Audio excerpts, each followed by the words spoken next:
Supreme Court Justice nominee Ketanji Brown Jackson answering questions for the third day up on Capitol Hill. President Biden's pick to replace the late Ruth Bader Ginsburg clearly has the credentials to sit on the high court from a resume perspective. But there's one basic question she can't seem to answer. What is a woman? Apparently didn't cover that one at Harvard Law or Harvard undergrad. I'll explain Judge Jackson's evasiveness and why it matters in tonight's Hold the Line.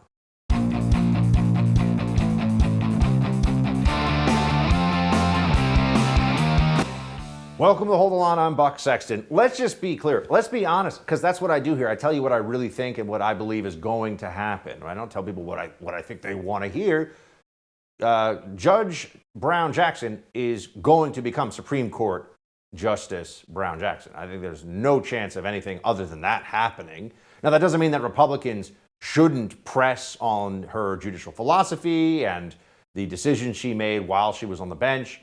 That's all absolutely fair game, should be done, and the American people should get a sense of it. This is why we have these confirmation hearings, so there can be questions asked, and we can be sure that this is a person who is right for the job, a lifetime seat on the Supreme Court. Now, there's politics involved in this, of course. Democrats are very much in favor of this. Republicans, maybe one or two or a handful will vote in favor, but many of them realize that Judge Brown Jackson, while qualified from a resume and a professional accomplishment standpoint, is a leftist and an activist on the court and is going to rule in ways that shred the Constitution just a little bit, but that's the way it's going to be. These are the politics of the moment. This is what's going to play out in front of us. That's all what's happening. Fine. But then there was this one moment that came kind of out of nowhere from Senator Marsha Blackburn of Tennessee.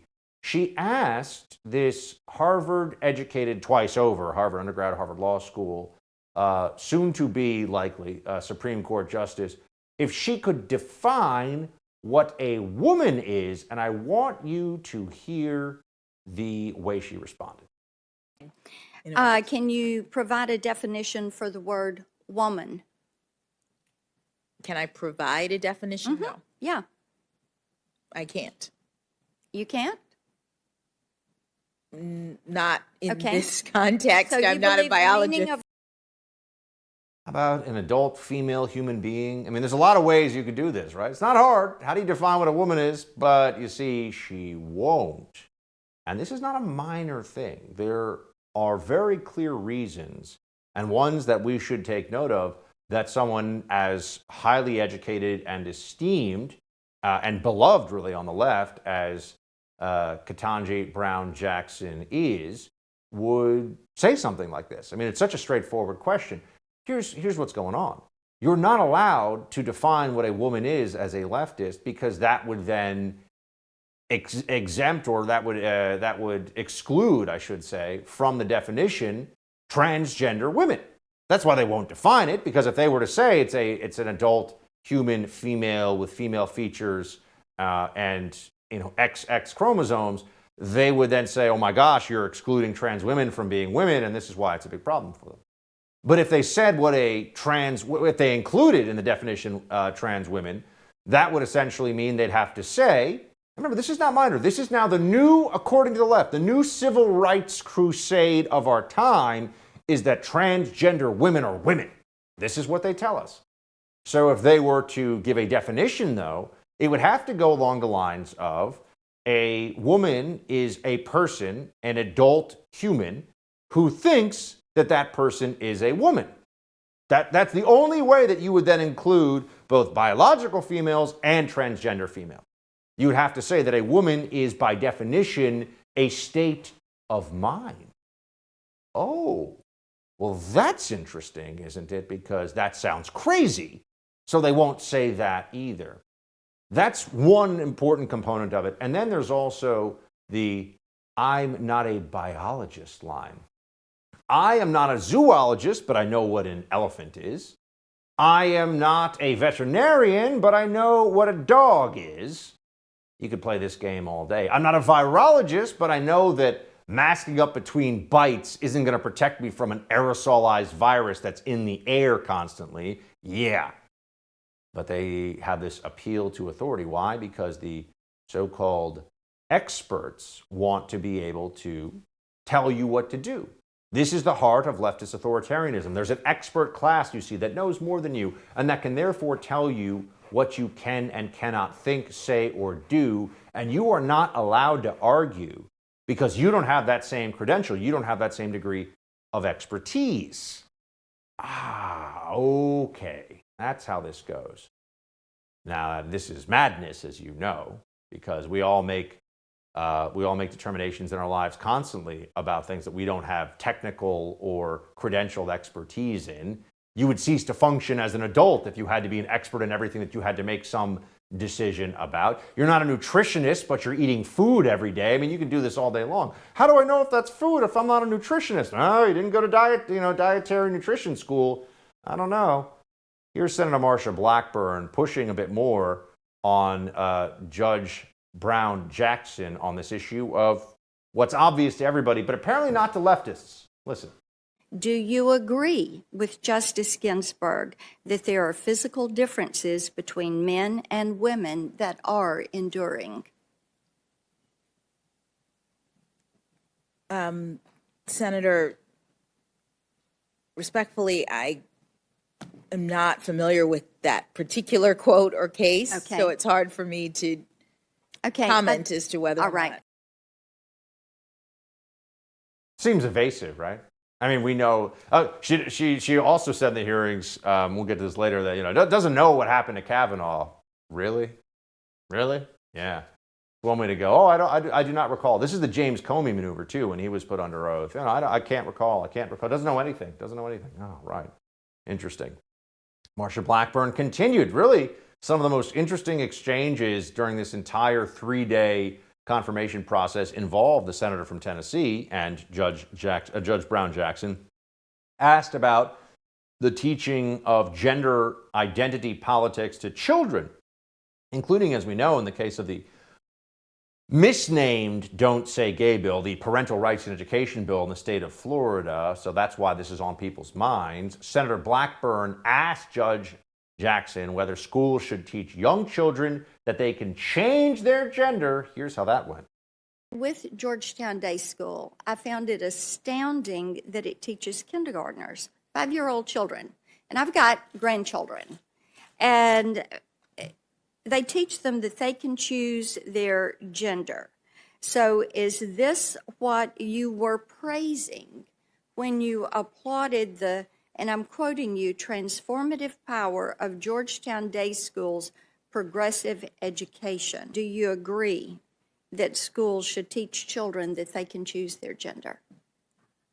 Senator, I'm not making comments about All right. what schools can teach. More evasion. Should be pretty straightforward, right? If you don't like that, if you don't agree with it, you just say, no, I don't think that children should be taught that. That's insane. Oh, but you see, the left is insane. And Judge Brown Jackson doesn't want to upset her constituency, which is the Democrat Party and the left in America, and she is to do a job for them on the bench, which will be to deliver verdicts through legislation in judicial robes instead of through the actual legislative branch of government, judicial activism. That's what's going to happen, and we all know it, and you saw more of that today, thanks to the questions posed predominantly by Senator Marsha Blackburn. Okay, we'll have more on all this with the host of Counterculture on the Epic Time, Danielle D'Souza Gill. But first, I want to talk to you about protecting your online data, because all these companies say your privacy is guaranteed. Nonsense. That's why you need a new privacy and cybersecurity application tool called Secure. It's spelled S-E-K-U-R. Secure is using proprietary encryption and offering secure instant messaging and email. With Secure, all of your communication is based on servers and data centers hosted in Switzerland without using any of the big tech platforms. Privacy is a big issue now. Without real security, people can read your emails, messages, even your bank information. Secure will never mine your data and never ask for your phone number. You can send emails to your doctor, banker, lawyer, anybody with total confidence that you're actually not being spied on by big tech. Look, it costs only $5 for the Messenger with Secure, only $10 for the Messenger and email combination package. Go to secure.com and take back your privacy today. That's SEKUR.com and use promo code BUCK for 25% off. We'll be right back with more. Hold the line.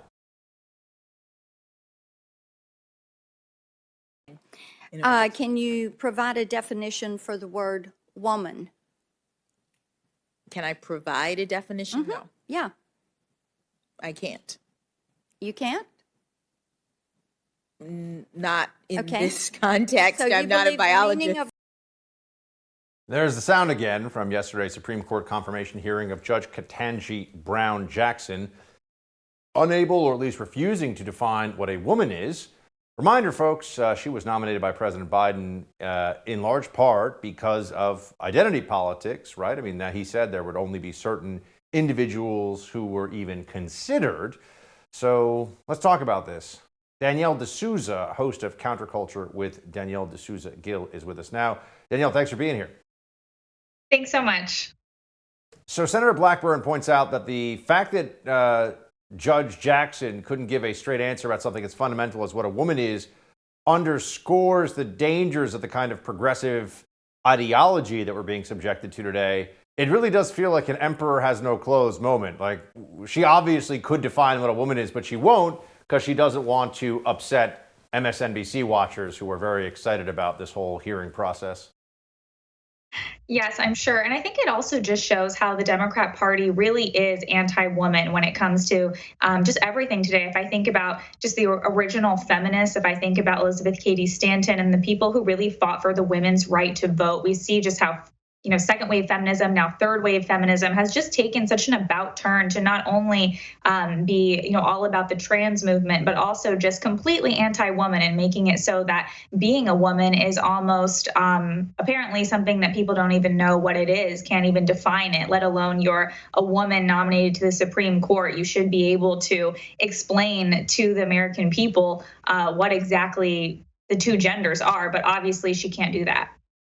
Also, President Biden said he would nominate a black woman to the Supreme Court. That was the explicit promise that he made Democrat voters in the primary and now has followed through on that promise. So it does seem like the fact that it had to be a woman and a black woman, but we'll focus here on the gender component for a second, had to be a woman Biden nominated, but then that woman wouldn't define what a woman is, seems strange to some folks. It's very strange. And I think it shows that, maybe she shouldn't have been nominated. Maybe she shouldn't even be there because Biden said he wanted to nominate a woman. This person obviously has no idea what that is. Maybe she's never heard of it. I don't know. But in any case, I think this should be a signal to people like Manchin, Sinema, and other moderate Democrats that she is not someone to be confirmed. They maybe should send this back and say, bring back someone who's a more moderate candidate, because she clearly is not someone who could even have a conversation, based on any kind of base assumption. She needs to hear some kind of court case defining biology, I guess. And so she clearly isn't fit to be on the Supreme Court. And speaking of these confirmation hearings, in a more general sense, it has been fascinating, Danielle, I think, to watch.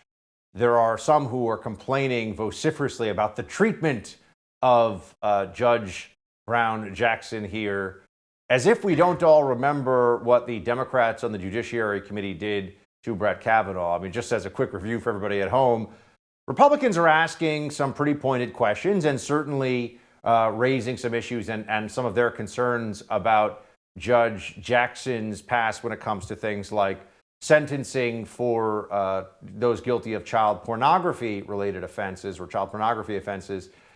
With Kavanaugh, they put crazy people out there who lied about how Kavanaugh was a gang rapist, and they all essentially wept with solidarity at what was clearly nonsensical. So it feels rough, I think, for a lot of us. It feels a little bit too much for them to make comparisons between the treatment or to complain about the treatment, which has been, I think, professional, if not a little bit pointed at times, of this current judge. Of course. And whenever they do attacks on the people that the right nominates, they all for personal things. They always go for sexual assault. They always go for kind of the worst things that you could possibly think of. And they basically try to destroy not only the nomination, but I guess your entire life and everything you've ever worked for as a person, as a father, as just a human being. But whenever we are questioning people, we always go into things, about their record or focus on kind of the professional side of things. The only reason they've mentioned, her sentencing of, child kind of predators and things like that is because that's something on her record record. So it's not like people are making up things about her. It's not like they're acting like she has this dark past that has no evidence. And so I think the fact that she cannot even answer basic questions, not only about her history, but just these basic definitions, but she's willing to make herself look like a total fool, I think shows that, we're not in this just to kind of play dirty like they always do. We're actually trying to find out what her ideology is. By the way, on a related topic to the issue of gender identity, Florida Governor Ron DeSantis has issued a proclamation earlier this week that declared the runner-up in the NCAA 500-yard women's freestyle competition to be the rightful winner instead of the transgender official champion, Leah Thomas. DeSantis tweeted out, "By allowing men to compete in women's sports, the NCAA is destroying opportunities for women, making a mockery of its championships and perpetuating a fraud. In Florida, we reject these lies and recognize Sarasota's Emma Wyant as the best women's swimmer in the 500-meter freestyle," which, yes, I think that's exactly what should be done here, Danielle. What do you make of it? Absolutely. And I think it just shows how crazy social media has gotten to the point where they're even banning, or suspending the Babylon Bee and other places for simply saying things similar to this, which are focusing on biological facts, focusing on the difference between a biological male and a biological female. And so I think it's gotten to the point where we need to have people who are governors, people who are in office, actually taking a stand on this issue, because clearly, pundits, journalists, and other people, we can't be the only people who are saying these clear facts. The people who have power need to be doing this too. So I hope that other people like Ron DeSantis do the same thing.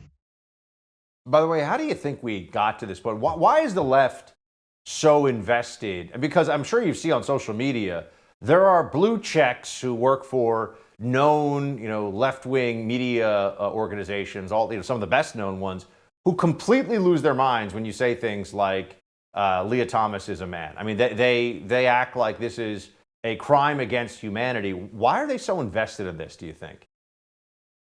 I think that this whole idea of kind of being a victim has become so central to their ideology that they feel like if we can just pull in any kind of victim card we can, even to the point where it's literal insanity. They think, well, we'll just win that way. And then anyone who's not that, I guess, will be voting for the Republicans. But we'll just try to find anything we can, whether it's even the size issue. I mean, they literally come up with anything that they can to pull more people into their side. But I think at a certain point, it's going to be so alienating, because even though we do have compassion for every single group, we also realize that they are only hurting women who have worked their entire lives to become these kind of champions of sports and things like that, who rely on scholarships for these things and so on. And so we're really just getting to the point where it just becomes where women cannot even function in a society where biological males are obviously built differently and are superior, especially when it comes to things like sports. So I think that the Democrats have lost complete sight of normalcy, but they think that this is their way to actually win. Danielle, thanks so much for weighing in. Appreciate it. Thank you.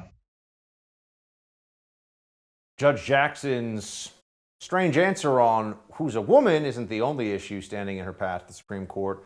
Lawmakers are also asking questions about the nominee's pattern of leniency toward defendants accused of or convicted of child pornography. We'll discuss that with the co-publisher of Human Events, Will Chamberlain, coming up. But first, let's talk about protecting your most valuable asset. Hackers capitalize on uncertainty. There's all these scams out there. Click on this link. We're the IRS. All these things, these fake ways to get at you. But there's a bigger scam that is getting more common that's really hard to detect and even harder to stop. Could cost you your home. It's called home title fraud. What happens is the bad guys forge your signature on a quitclaim deed because your title is online, and then they act like they're the owners and take out loans against your home. You often won't find out about this until the collection notices arrive, or perhaps even an eviction notice. You got to go check out HomeTitleLock.com now. Protect your home. Enter your address to see if you're already a victim of this crime and don't even know it. It's smart to do this. Go to HomeTitleLock.com. Again, that's HomeTitleLock.com. We'll be right back with Will Chamberlain. Stay with us.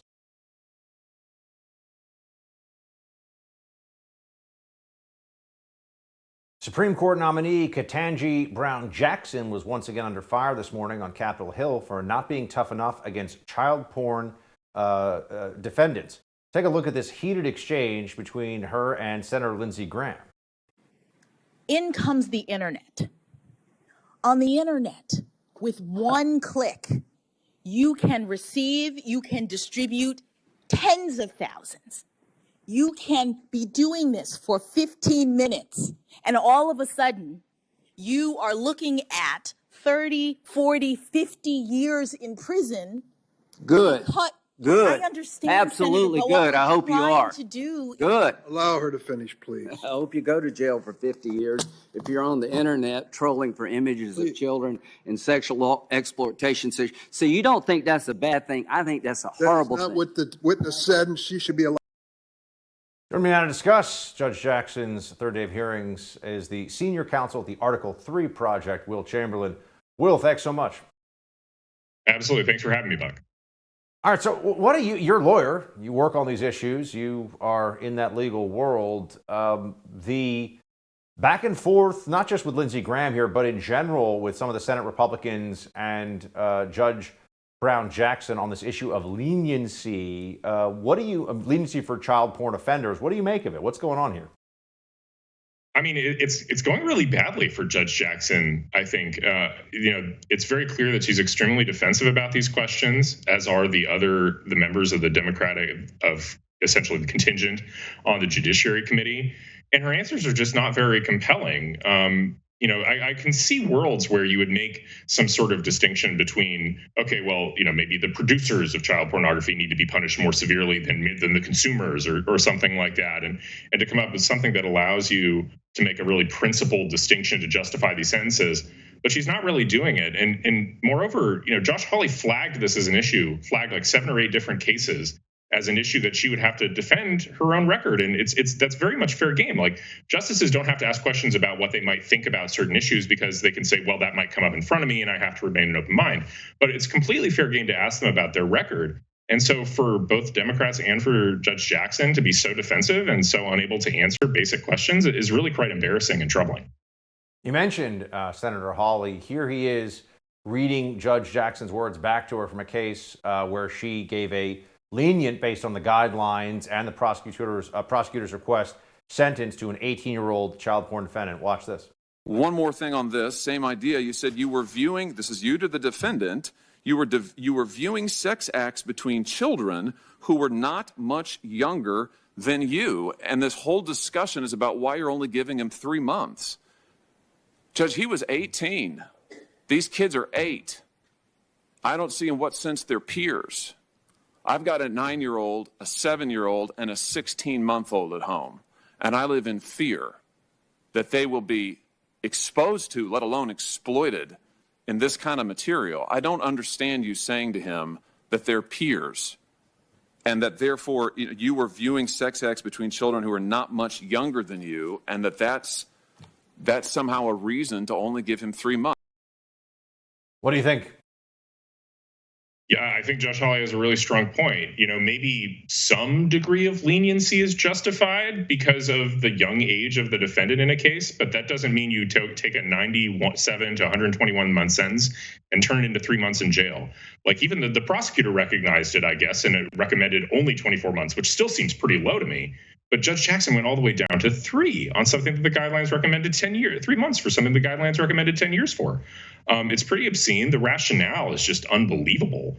I mean, it's not even merely just the youth of the defendant, but if there's pornography of children, then that, 9-year-olds, then even, as Judge Hawley says, an 18-year-old isn't even close to that. And so it's just so I understand, because I haven't been able to watch that. I got radio, TV. I haven't been able to watch all of the hearings. I've seen as much of it as I can when I'm not on air. Judge, I heard the argument she made about mail versus internet, right? About how if you get it through the mail, there seems to be, and I'm now trying to paraphrase, there's like a greater willfulness and duration of time that the mail versus the internet, in terms of the willful receipt of child exploitation imagery. That seems to be, is that her only justification for the sentences she gave? I'm just wondering, like, what, because she's getting hammered on this point. Yeah, it seems pretty weak to me. I guess if trying to be charitable to her argument, it goes something like, because the internet allows the transfer of large volumes of documents very quickly in a way that prior to the internet you couldn't do, that somehow the sentencing enhancements are too draconian. But I think the counter argument is, well, but we want draconian punishments for child pornography. That's the way that society states it's how appalling and contemptible the behavior is. And so, even if it's a slightly different technological use case, the draconianism of the punishment is a feature, not a bug. We want that. We want people to be punished very severely. And in fact, also the other contrary argument is the fact that it's even easier to do now means that we need more legal teeth in terms of deterrence. If you're trying to deter a behavior that more people find it easier to engage in, you actually need to increase the punishment to make them less likely to do it. And Will, switching gears, but still within the context of the hearings, it has been remarkable to watch some on the left who are making a case that this is unfair to Judge Brown Jackson, that this is misogynistic or even racist or whatever.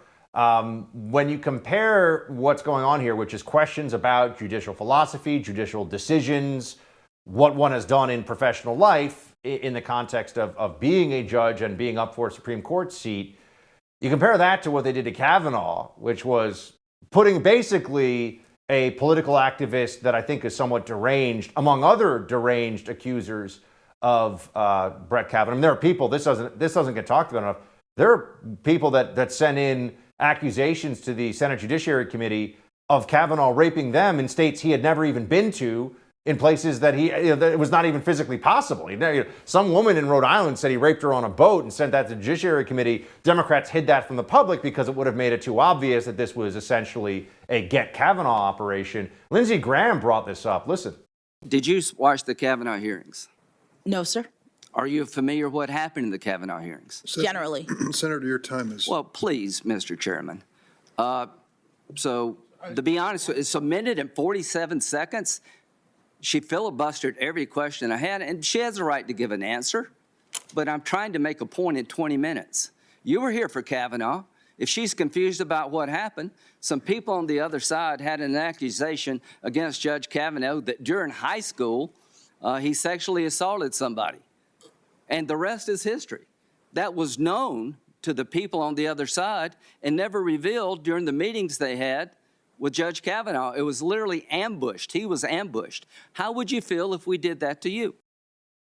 I think it's, first of all, completely not credible that she doesn't know what happened. She was at the D.C. Court of Appeals when that was going on, the D.C. Circuit Court. No way she doesn't know what happened to Kavanaugh. What do you think? I mean, I could see her being too busy to watch the hearings themselves on any regular basis. Federal judges do have some amount of work to do during the week. That said, yeah, it's not particularly credible. And moreover, I'm seeing so many Democrats appalled at the treatment of Judge Jackson. How dare, Republicans ask questions about her record. You guys were confronted him with a baseless gang rape accusation. We're asking him about his high school yearbooks, high school drinking games. I mean, the level of stupidity in the Kavanaugh hearing and offensiveness, I mean, it exceeded all moral bounds. It's one of the reasons we held the Senate and gained some seats, I think, in 2018. Yeah, I do think it actually kept the Senate in Republican control when it might have otherwise been lost, which was the right thing for the American people to do, because the character assassination attempt against Brett Kavanaugh was one of the ugliest things I've ever seen televised in American politics. But we'll come back with you, Will, here in a second. Donald Trump is apparently not pleased with Congressman Mo Brooks. The former president announced he is revoking his endorsement of Brooks in the Alabama Senate race today after the congressman suggested it was time for Americans to move on from the 2020 election. Our legal expert, Will Chamberlain, is going to join us on that one when we come back. Stay with us.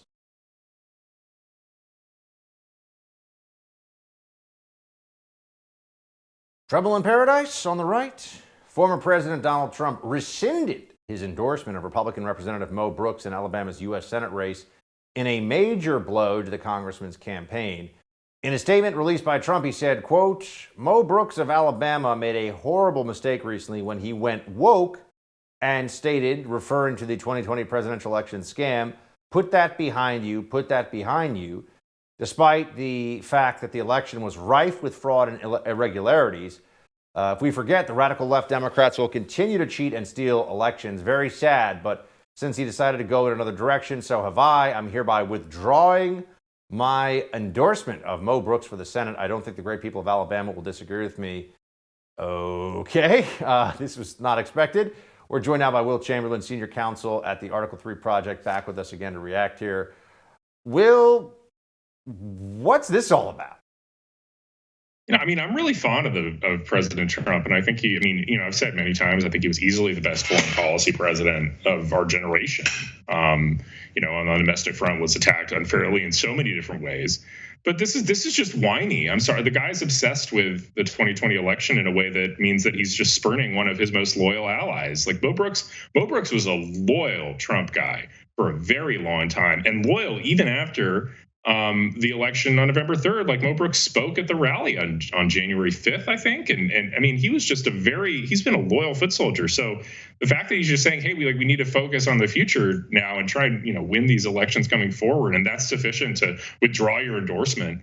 It's bad. That's one part of it. But the other part of it is, who's he going to endorse now? Like, it looks like he's going to endorse some Katie Britt, who's supported by Mitch McConnell and Ward Baker, who, this is not exactly someone who's got America First credentials.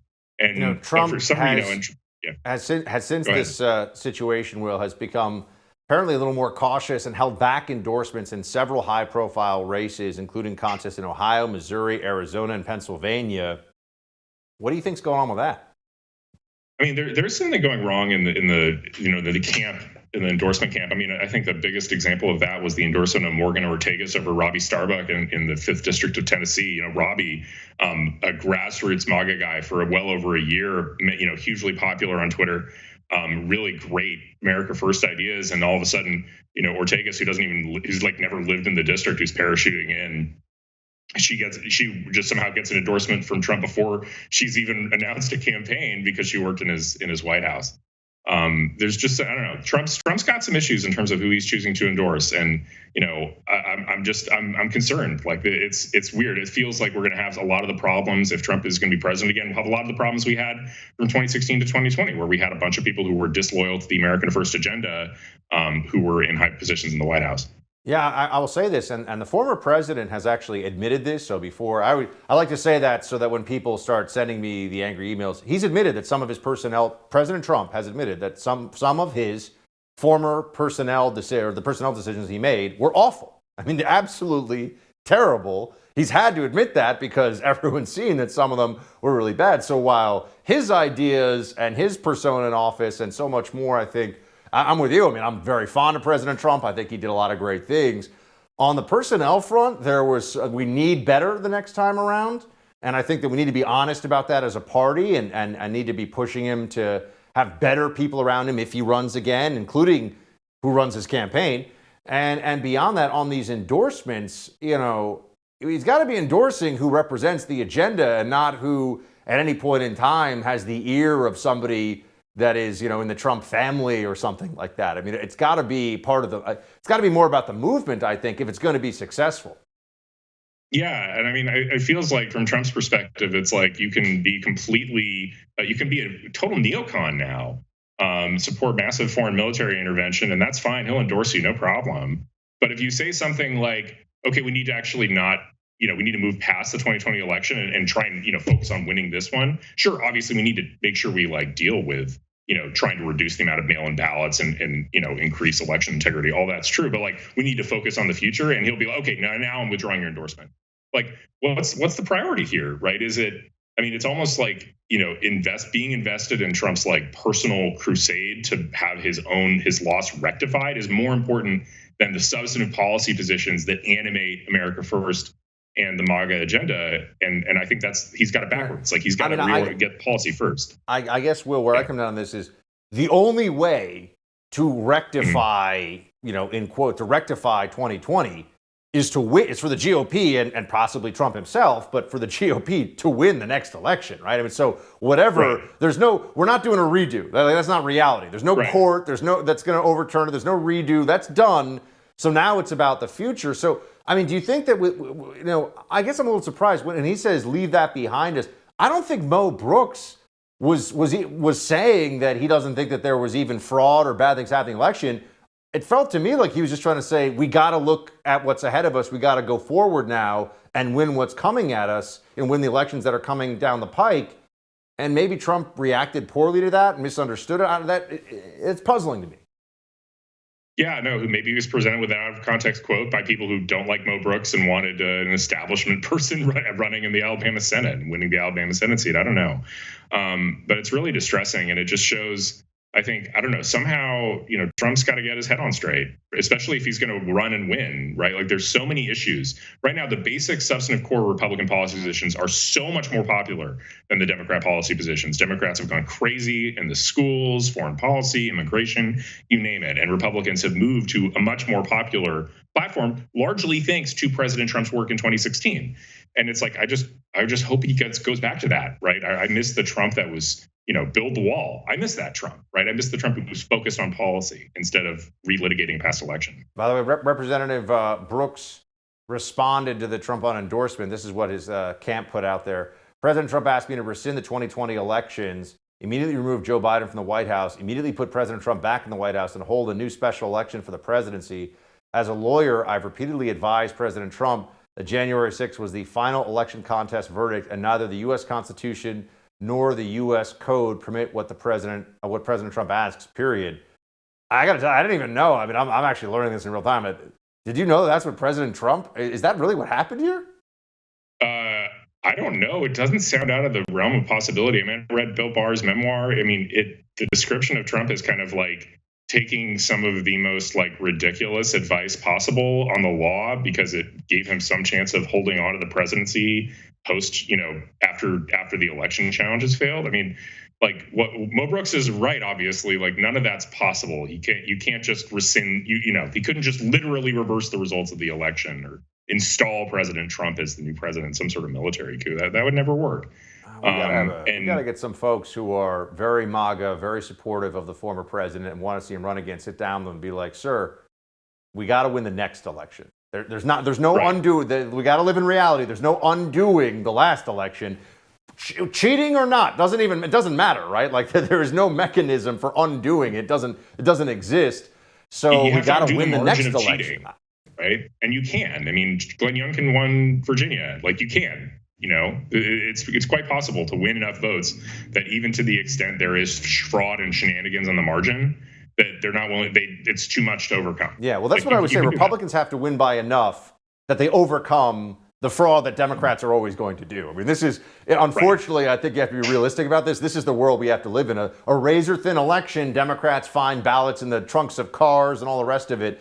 Got to win by so much that they have to go home sad, or else they don't go home. Right, exactly. And that's where your focus should be. I'm winning. Interesting. I learned some things in this segment, even as we went through it. Will, good to see you, man. Thanks for staying with us for 2. Appreciate it. Absolutely. Good to be with you, Buck. CNN's favorite COVID authoritarian, Lena Wen, comes out swinging against mask mandates. Oh, actually, look at that. Where have you been the past 2 years, Lena? That story and more in Quick Hits. Stay with us.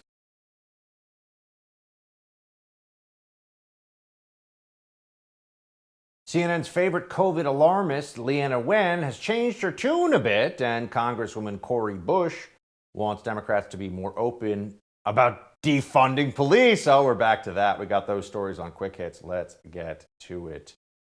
Dr. Leana Wen hits back at opponents of pre-pandemic normal. This was good to see. I mean, she's 18 months late, but better late than never, I suppose. She wrote, for those who don't agree that the vaccinated can return to the pre-pandemic normal, I ask, what should we all do? Perpetual masking? Forever not dining out? Avoiding large weddings and indoor gatherings, etc.? Virtually everything has risk, and zero COVID is not a viable strategy. Well, sounds like she almost has been listening to the Buck Sexton show or listening to or watching Hold the Line Here, because that's what we've been saying for a long time.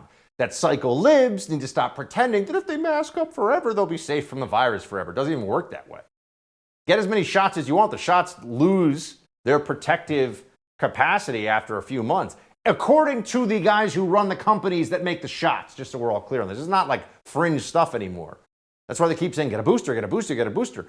If it works so well, why do you need a booster? In this case, 2 or 3 or maybe 100. Who knows how many boosters we're going to end up getting here. Yeah, so it looks like finally they're realizing that they've created lunatics on the left with all their mask up forever and social distance and all this stuff. It was all so stupid and so wrong and so awful, and they must be held to account for it. The so-called public health experts that were too cowardly to stand up on these issues, they should be repudiated. They should honestly lose their positions, lose their jobs in public health at a minimum, and there should be apologies. Dr. Fauci should have to apologize to the American people. Not do victory laps for being the worst person ever. He should be apologizing to the American people for pushing junk science that was really just an excuse for political outcomes that he wanted, that he was supporting. That's what was really going on. Doing the Democrats' dirty work behind a veneer of the science and the data. He is the absolute worst. Democrats know that an election's coming up, and they also know the country is suffering through a lot of crime right now, and crime is really bad in major cities all across America. It's gotten a lot worse in the last 2 years. The numbers all speak to this. Violent crime has had a major spike since the rise of the BLM movement, and of course the Biden regime taking office along with it. So that's not good. So they know that they've got a vulnerability on the criminal justice issue, and yet Representative Cori Bush wants Democrats to be talking about defund the police more. Watch. But we also cannot be afraid to talk about what defund the police means. You know, we cannot. And that's my issue. It's like, you know, you can't, the anger cannot be, you know, oh, defund the police makes people, it pushes people back. It makes people feel a type of way. We don't want to say that, you know, because the Republicans are coming against us. No. You know, they don't get to tell us what our message is. Fix the problem, and then I won't have to say defund the police. Ah, yes. I hope that every Democrat listens to her. Please, Democrats, be more open about your desires to defund the police. Share it frequently. Say it every day. Tweet it. Do interviews. All of you. Every Democrat up for re-election, please talk about how much you want to defund the police. It would be fantastic. Come on, that's what you believe, right? Deep down, don't you want to get rid of the cops are bad, the cops are racist, the cops make all the problems, right? Come on, Democrats. I dare you. So this is interesting. There's some problems out there with Kamala Harris and Joe Biden, apparently. This is from a new book by Jonathan Martin and Alexander Burns. Kamala Harris felt disrespected when White House staff didn't stand when she entered a room like they did for Biden, according to a new book. At one point, Harris dispatched Flournoy, I guess that's Michelle Flournoy, to talk to top Biden advisor Anita Dunn to convey displeasure that White House staff was not standing up for Harris when she entered the room the way she did for Biden. The vice president took it as a sign of disrespect. Oh, you better show more respect to the vice president. You're not the president. It's going to be a little different. I know, and you're probably never going to be the president. I think she realizes that too. And then there's this. I haven't even seen this, but the control room sent me the description, and I said, yeah, I guess. Watch, this is a transgender woman recording herself in the women's room. Watch this one. Hey guys, I'm in the women's restroom. What was that all about? Ugh. That's it for tonight's Hold the Line. The No Spin News of Bill O'Reilly is up next. Shields high.